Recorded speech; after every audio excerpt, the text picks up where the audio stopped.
रहतनी हम केहू के गम में। सुन रब लब होखे न अब कवनो जनम में।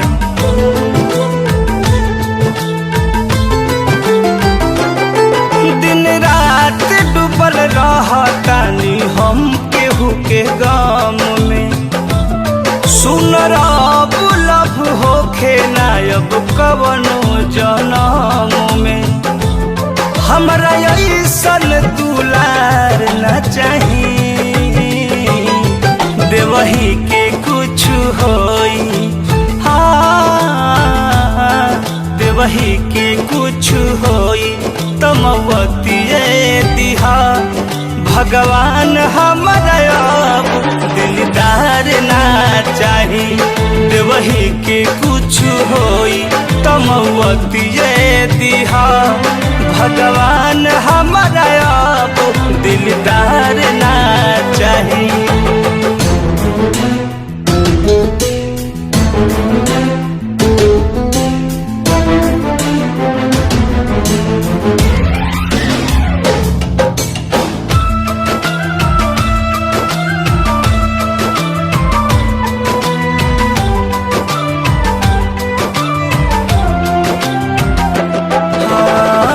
मतलब से आवे लोगवा खेले केहू के फील से। अब ना झेलल जाई दुख ये दिल से।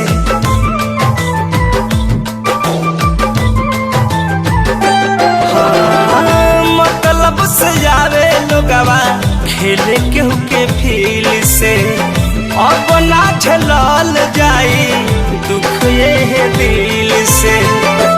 हमरा सुखवा उधार न चाही देवही के कुछ होई। हाँ देवही के कुछ होई तमवतिए दिहा भगवान हमरा अब दिलदार ना चाही। देवही के कुछ होई तमवतिए दिहा भगवान हमरा अब दिलदार ना चाही।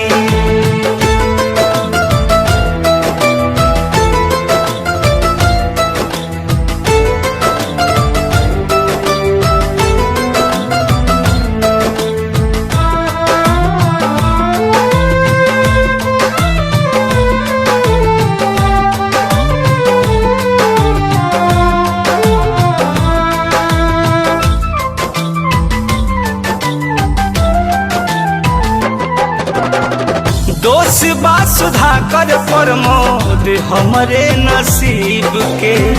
प्यार व्यार बनल नइखे करेला गरीब के।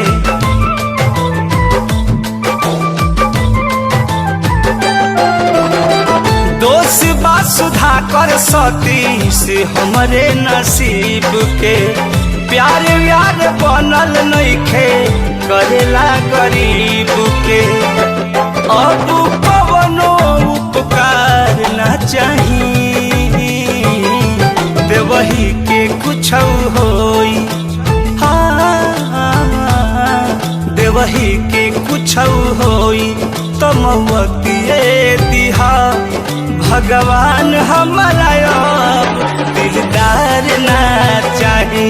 देवही के कुछ होई तमवतिए दिहा भगवान